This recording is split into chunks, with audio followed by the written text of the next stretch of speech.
What's up, friends? Happy Wednesday. Welcome into another episode of the Pack a Day podcast. I'm your host, Andy Herman. You can follow me on Twitter at Andy Herman NFL. You can follow the podcast at Pack a Day Podcast. It is officially Packers-Bengals joint practice day. Unfortunately, I'm not going to be there, but I'm sure there's going to be tremendous coverage as always. I know Wes Hodkiewicz is there. I'm sure Demovsky, Schneidman, Ryan Wood, amongst many others will be there as well. It feels weird being on the other side now as usually the one tweeting everything out that's going on. I will be like everyone else now, just waiting on every single tweet that's out there about Packers-Bengals practice. But I'm sure we're going to get a ton of really fun updates from that practice. And just like you, I cannot wait to see them. But until we get those and until we have more to go over from that practice tomorrow, what I wanted to do today is basically go over what I have down as my preseason watch list. And yes, I think everyone's super excited about any game at this point. It's going to be Packers-Bengals. There's no Joe Burrow. It's not going to be hardcore. There's going to be vanilla calls on defense. We know what to expect. It's barely real football, but it's as real as it gets in August, and we're all super excited for it. But we also know that there's going to come those times in games where it's not as fun to watch, or there's maybe not, the star players in the game. So I wanted to put together my list of 10 things that I'm going to be watching for throughout the preseason, not just Packers Bengals, not just, Packers Patriots, but throughout all 3 games of preseason. Here is what is on my watch list. And I figured that you guys would hopefully appreciate, sort of things to keep an eye on that I think are going to be most important through this preseason process. So let's start with number 1, clearing away the most obvious. It goes without saying, and that's Jordan Love. And I have no idea if Jordan Love is going to play 5 snaps, if he's going to throw 12 passes. We don't know what we're going to get. We don't even know 1,000,000% for sure that Jordan is going to play in this game, but my expectation is that Jordan will very likely play in some capacity against the Bengals. Like I said, maybe a series or 2, maybe a little bit more, maybe the first quarter, maybe the first half. We just don't know, right? But I do expect to see him in some capacity. And listen, we have dissected the Packers-Eagles tape to death. We have dissected Packers preseason a year ago. We've dissected Packers Chiefs when he made his initial start. We have gone over, like literally Justice Mosqueda cut up every single Jordan Love throw from Family Night, which I love him for, of course, because it's absolutely amazing. But nonetheless, we are dying for Jordan Love content. We are dying for Jordan Love throws and just something new to look at and review to see what type of progress Jordan has made. And clearly, I, amongst others who have been at training camp, have had some ability to see, what he's been doing at training camp. We saw what he did at Family Night, but this is just a huge degree of different, seeing him in actual preseason action again. And like I said, I do expect him to play this week as well as in other preseason games. So whatever Jordan Love does in those games, good, bad, or ugly, is going to be under an incredible microscope. If he throws any poor throw, it's going to get shown on SportsCenter and everywhere else. If he throws any dynamic big play throw down the field, it's going to get shown on SportsCenter and everything else. And everyone in Packers Nation, myself included, is going to be breaking down that tape on the All-22 and reviewing everything that's good, bad, and ugly about it. And just even besides all of that, right? It's just going to be incredible to watch Jordan Love play in actual game action, preseason or not, and just to see, how he deals in that sort of atmosphere on the road in a preseason game. And it's going to be vanilla. We know, again, what to expect, but either way, like there's nothing else on this list that is remotely close to what Jordan Love will be from a must-watch standpoint. And again, even if it's 5 throws on Friday, it's going to be must watch and it's going to be dissected to death, right? So I'm extremely excited to see what he does in that game, what he does against the Patriots, what he does all throughout preseason. Does it relate apples to regular season? No, but it's still going to be a step for him, and it's still going to be interesting to see exactly how he fares in those games. So number 1, clear and away, beyond obvious, is Jordan Love. Number 2 on my watch list is basically just as obvious and clear, but I'm just going to group it all together. I could have honestly made the next 9 things on this list Jaden Reed, Luke Musgrave, Sean Clifford, Lucas Van Ness, Colby Wooden, Carl Brooks, Carrington Valentine, Anders Carlson. Like there's 8 right there. But number 2 on my list is altogether the rookies. This is our first real opportunity to get to see these rookies in any sort of NFL game action. Yes, we saw some at family night. Yes, we've seen some of them, obviously in training camp and so on and so forth. But again, this is a degree of difference, seeing them against different opponents, seeing them not go against the same player in practice day in and day out. And we'll go through all of these in just a second, but there is a real legitimate, like tangible feel after that first preseason game where you kind of have a feel for where these rookies are at, and you have like all this hope and optimism of what they're going to be able to bring to your team. And I'm not talking about as fans. I'm talking about as coaches and GMs and decision makers on this team that are super hopeful about all these rookies. And then you'll see some of these guys get in the game and look like a deer in headlights, and there are certain players that you will just tell, and you'll be able to tell it. You won't have to be watching them with a scout's eye. You'll be able to tell it from home of just like, wow, that dude's thinking out on the field. Like, he's not just playing football, he is thinking about what is going on. And you'll be able to see it, and you'll be able to tell who's prepared, who is not. And that will affect decisions of who ultimately makes the team. It'll affect the depth chart going into week 2. And all of a sudden things start changing a little bit when you start getting a feel for how some of these rookies prepare during the week, how they execute on game day. And like, you'll hear from Matt LaFleur, and he'll say like, listen, it's just one game. We're not going to overreact. This first game for rookies is a very, very important one because it sort of sets the bar for expectations. And again, it shows the coaches how much they prepared, how invested were they in it, how much did they care about this meaningless preseason game. And for fans and for us, we're going to get to see some of these players on the field. And I'm sure the coaching staff has some feel for how they're going to go out and perform, but even they don't know until they get out there. And for us as fans to be able to see what they do against a non-familiar opponent, again, is going to be really fun to watch. At quarterback, Sean Clifford. He is now the newly anointed number 2 quarterback in Green Bay, really sort of undisputed at this point. How does he is going to get a ton of snaps this preseason, and his development and his productivity in these 3 games is going to be super important to show Green Bay that he can legitimately be the backup going into this year, and they don't have to try to find some veteran before the start of free agent or start of the season in free agency to go and back up Jordan Love this year. So that is going to be a must watch. Lou Nichols and Emmanuel Wilson. Now, Lou Nichols hurt right now. I'm not sure if he's going to be available at the start of that first preseason game, but he probably will be at some point in preseason. Even Emmanuel Wilson, those are 2 running backs that are in that number 3 running back conversation, and even if not, are very likely to at least be in the conversation for a potential practice squad spot. Wide receiver, our first look at Jaden Reed. I am expecting him to get some punt return and kick return opportunities. I already made my prediction at training camp the other day. My prediction is that Jaden Reed is going to house a punt return at some point during the course of preseason. I think we're going to get a very good glimpse of him at wide receiver, specifically in the slot. Dontavian Wicks, we're going to get our first game action of him, and he has looked really fun in practice, but there's a big learning curve and development curve to go just based on where his routes are and everything like that right now. Super fun, but you want to see him take a step at the same time and just start seeing how he actually performs in game action against a real NFL corner, right? Or like a different NFL corner that he's going against in practice every day. Malik Heath, Grant Dubose, those guys are fighting for that final roster spot. Like, those are going to be fun rookies to keep an eye on. Of course, Luke Musgrave and Tucker Kraft, Colby Wooden and Carl Brooks, who have been flashing every single day along the defensive line. Lucas Van Ness and Brenton Cox along the edge rusher positions. Carrington Valentine at corner, who's been one of the standout rookies all training camp, mini camp, and OTAs. Anthony Johnson Jr., my guess is gets a ton of time at safety, specifically in the second half of these games after the first 4 guys are out in their competition, probably early in the game. And then Anders Carlson at kicker, up and down. He had a really nice start to camp, a brutal middle of camp so far, and then the last week has been much, much better. But how does he perform under the lights? Hopefully he can carry over what he did under the lights of Lambeau at family night. But a ton of interesting rookies to keep an eye on, many battling for roster spots or at least depth chart positioning, and all of them going to be really interesting to see how they fare in their first preseason games. Number 3 on my list might be a little bit interesting, but I'm a pretty big believer in it, and I'm really intrigued to see it, and that's the physicality for Green Bay. So I was listening to Daniel Jeremiah and Bucky Brooks on Move the Sticks, and they were talking about the practices. They went to 3 practices. They went to Philly, and they weren't together, but they separately went to 3 practices. They went to Philly, they went to Pittsburgh, and they went to San Francisco. And on their most recent show, they were comparing notes from what they learned at each spot. And their big takeaway from all 3, and these are 3 really good franchises, right?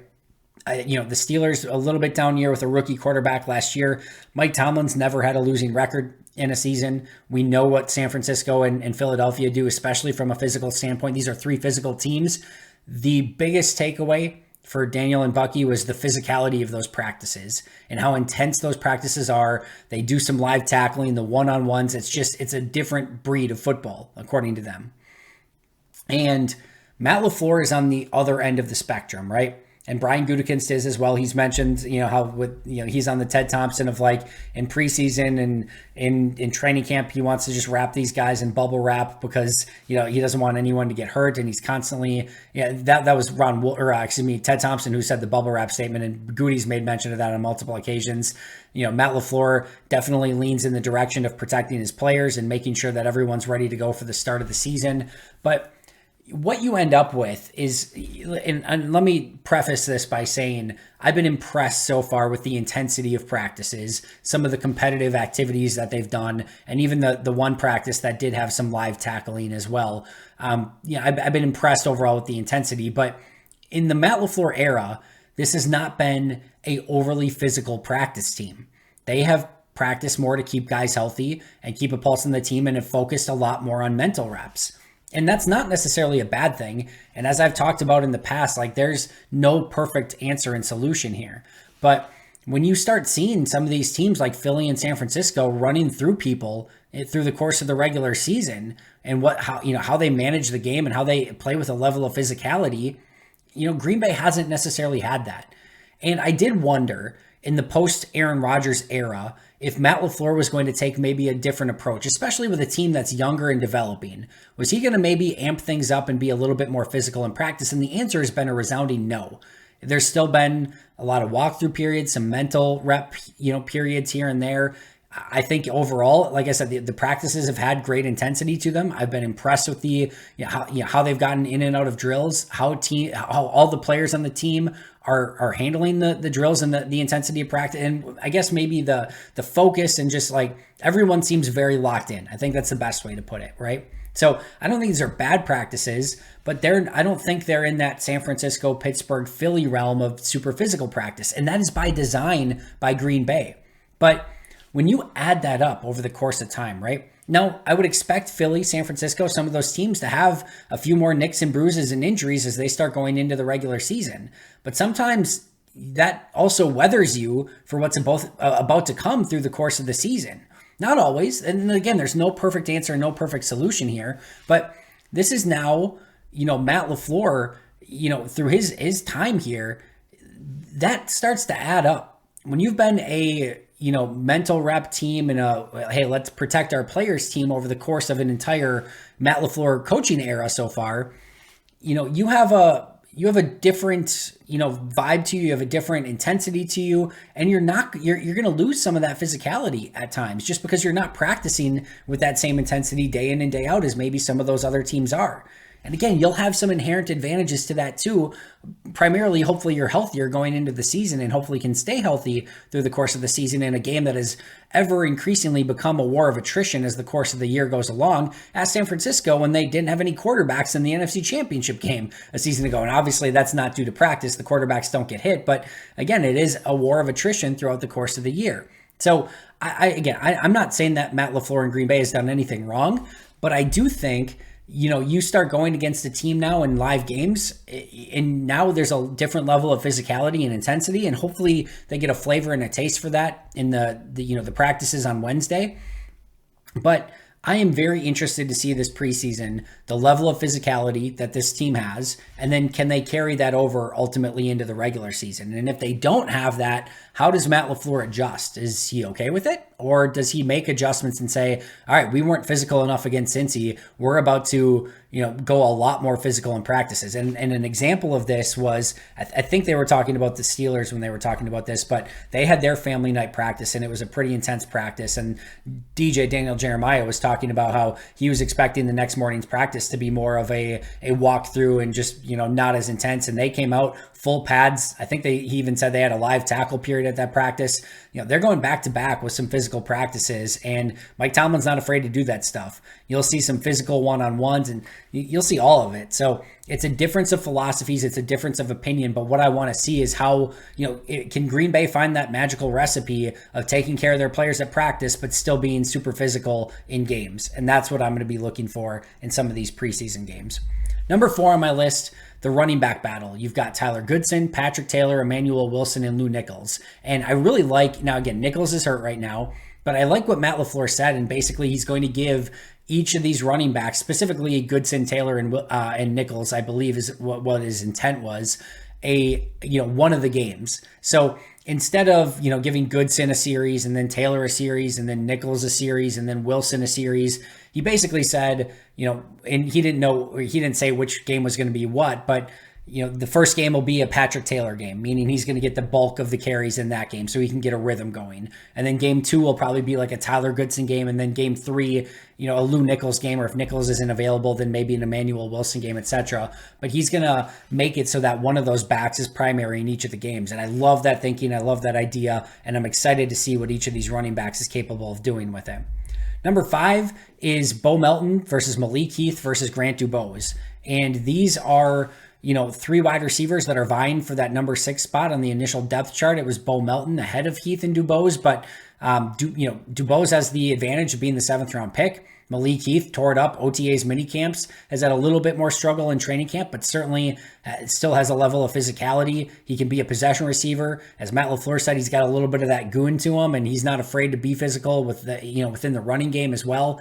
And then Bo Melton, really shifty, can be a little bit more of a slot guy, can play a little bit outside, great route runner, very fast. They're very different wide receivers, and I think that's what makes this number 7 wide receiver battle so interesting.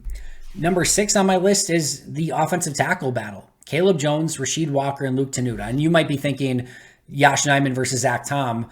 I just don't know how much the starting offense and offensive line is going to play, but that certainly is a piece of that as well. But I think we're going to see a lot of Caleb Jones, a lot of Rasheed Walker, and a lot of Luke Tenuta at the tackle position. And right now it was, Walker and Nijman that were on the number 3 or the number 2 backup list. And then it was Tenuta and Caleb Jones with the 3s. But I think this battle is very much up for grabs. And I think any of these guys can earn, that number 4 offensive tackle spot behind Tom, Nijman, and Bakhtiari. And these are 3 talented offensive tackles. And more than anything, I just can't wait to watch them play football again and really see who steps up as that next offensive tackle. And none of these 3 players have like a roster spot like guaranteed either. So they're fighting for number 4 offensive tackle and active on game days, or potentially not even on the roster at all, and potentially a practice squad candidate. So there's a lot to gain and lose at that spot. Number 7 is Sean Rhyan. Talk about a player who I also expect to see a lot. I think we're going to see a ton of Sean Rhyan. I think we'll probably see him maybe 2-3 quarters of the game, and I'm really interested to see how he responds. He's had a very nice training camp. His one-on-ones have been fantastic. He looks so much better and in much better shape than he was a season ago. He seems to be in the right headspace for how he's trying to go about his business and get ready for 2023 and beyond. I'm really excited to see what he's capable of. This is a 3rd round pick from a year ago, top 100 pick, and somebody I really liked coming out of UCLA. So what he does in preseason, this is another player, by the way, where if he bombs in preseason, like if he just can't play, if he has another, redo of what happened last year, like he's not guaranteed a roster spot either, but he certainly seems to be trending in the right direction. And I expect him to be much better than what he was in preseason a year ago. Number 8 is special teams, and we can, talk about Anders Carlson and his consistency. You've got a long snapper battle up for grabs, and no, I do not recommend watching the long snappers, but you will notice if somebody has a high or low snap, I'm sure. The puncher battle, Pat O'Donnell and Daniel Whelan, I think is going to be fun to watch, but more just in general, like who plays well on teams, because if you want to know, who to favor in your 53-man roster projections, you should probably be looking at who's playing very well in special teams. And, guys like Tariq Carpenter, Eric Wilson, Corey Ballantyne, like there's some players who are on a roster bubble who are Dallin Levitt, who are core special teams guys, right? So if they continue to play extremely well, they're going to have a much better chance to make the team. Patrick Taylor's another one at that running back spot. So, it's easy to be like, all right, they're punting, they're kicking, it's a kick return, it's a whatever. Let's go get some snacks, let's go get some food. But that special teams play in preseason, a huge indicator of who could potentially make the team and who might not. So definitely something to keep an eye on. Number 9 is the safety battle. I think that first half is probably going to be dedicated, first half of each game is going to be dedicated to the battle at safety. And I think you're going to see Darnell Savage and, potentially Jonathan, whoever, like Rudy Ford, Jonathan Owens, Tavarius Moore. Like, you're going to see 2 of those guys probably for a quarter, and then I think the other 2 maybe for another quarter. And I think you're going to see that safety battle play out in real time. We'll see Anthony Johnson, a little bit later to see what he can do. But those 4 safeties really, vying for the 2 starting spots. And I think that battle is going to play out in real time through the course of preseason. And then last but not least, number 10 on my list is the fourth quarter. And the fourth quarter preseason 90-man roster. You've got 22 guys that are numbers, 68 through 90? Yeah, so 69 through 91, whatever you want to call it, since there's 91 players on the roster. Like, you're talking about the 11 guys on offense and 11 guys on defense that are least likely to make the team at that point. And it's easy to turn off the game or be like, man, who do I watch in this scenario? Like, what? It's fourth quarter. Like, I don't even know any of these names. Like, who the heck am I going to watch at this point? So that is where I come in, and I will tell you who to watch during that time frame. Fourth quarter, you're struggling to know who the heck the players are in the game. Here's who you should watch, in my opinion. Emmanuel Wilson, the running back. Been very impressive in camp. Big physical dude. Had a really impressive Marshawn Lynch-esque run in the live tackling activity in practice last week. Good wiggle for his size, good power, great vision. He's a fun little back, probably making the practice squad, and you never know when you're an injury away and have to get called up at running back. So he is one player to keep an eye on. And I'll give you 2 other undrafted free agents as well. And you might be thinking, yeah, Malik Heath and Brenton Cox. We know them, Andy. No. Jimmy Phillips and Keyshawn Banks. Jimmy Phillips, inside linebacker, Keyshawn Banks, outside linebacker. I would actually argue that Keyshawn Banks has made more plays at outside linebacker so far than Brenton Cox has. And Jimmy Phillips at inside linebacker has been flashing a little bit as well. Now, most of you who know me will know I love geeking out about undrafted free agents that nobody else knows about or talks about. I haven't had my guys this year that I usually have. Usually I've got 1 or 2 guys that I keep talking about, probably to an annoying extent, but I don't have those guys this year. There hasn't been those undrafted free agents that I have fallen in love with so far. But if there are 2, Emmanuel Wilson's probably the number 1 on that list, but Jimmy Phillips and Keyshawn Banks are the 2 other ones. Both have been making some plays recently. Both seem to be getting a little bit more comfortable. I don't think they're in the 53-man roster discussion by any means yet. But I do think with some big outings, they could maybe get themselves in that conversation. And at minimum, I think they're very much in the practice squad discussion as well. So 2 undrafted free agent rookies, Jimmy Phillips and Keyshawn Banks, as well as on the offensive side, undrafted free agent Emmanuel Wilson. But probably the best thing to keep an eye on in the fourth quarter as you're trying to figure out what to watch is the 5th offensive lineman. You might be like, the 5th offensive lineman, what does that mean? So there are 4 offensive linemen that I can almost guarantee you are going to be in the game at the end of the game. And that is Kadeem Telfort, probably at one of the tackle positions, Gene DeLance, who could play either at guard or tackle, Cole Schneider, either at center or guard, and James Empey, either at center or guard. So you probably have a tackle spot left remaining, but if they wanted to play Telfort at left tackle and DeLance at right tackle, they probably could do that as well. So long story short, there's 4 guys that are almost assuredly going to be in the fourth quarter. Those are the 4 I mentioned. And then there's one other one.